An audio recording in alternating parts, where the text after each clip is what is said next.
All right, here's question 10. This is a combustion analysis question. The question I have on here on this sheet is not the same as the one you have, but the numbers are not the same. I changed the numbers a little bit, made different compounds. So an organic compound that's made of carbon, hydrogen, oxygen is burned in oxygen. So when it's burned in oxygen, it makes carbon dioxide, makes water. So they're going to collect the carbon dioxide, collect the water, and measure how much is made. Again, we're trying to figure out the formula of this compound. So it's like C4H2O3, whatever it is. Try to figure out the formula of that compound. So we need to know moles of this, moles of carbon, moles of hydrogen, moles of oxygen, get the ratio, and there is our formula, empirical formula. Well, all of the carbon that was in here is now in here, so we need to figure out how much carbon's in here, and all of the hydrogen that was in here is now in here, so we need to figure out how much hydrogen's in there. We can't do oxygen because there was oxygen here, so we'll figure out oxygen a different way. But so we have 1.285 grams of carbon dioxide were made.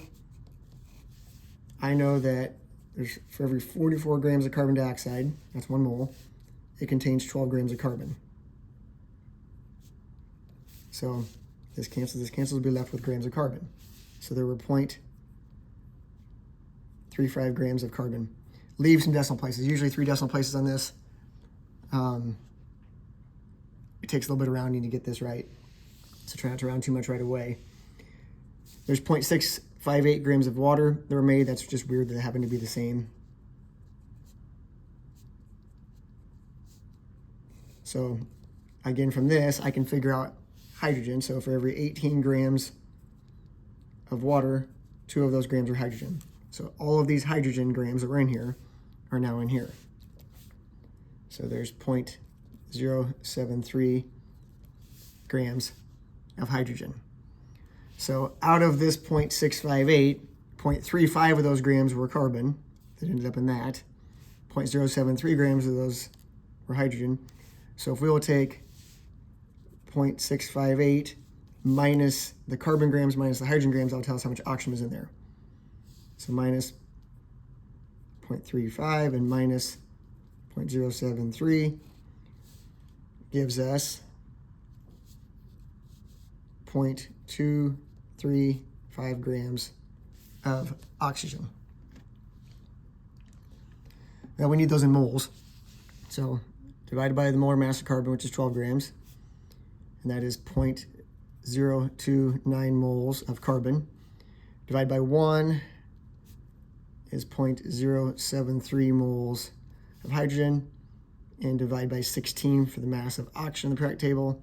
To get into moles is 0.0147 moles of oxygen.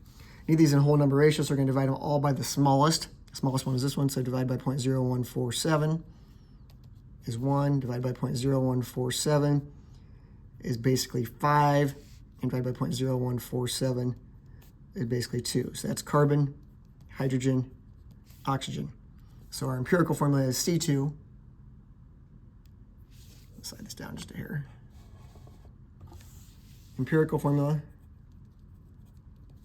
would be C2, H5O.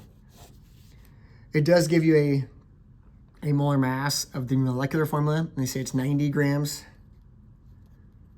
per mole. Well, if we add this up on the periodic table, 2 carbons, 5 hydrogens, and oxygen, we get 45 grams. So multiply by 2 gives me 90. So double this, C4H10O2 would be the molecular, the real formula. Most reduced, actual formula of the compound.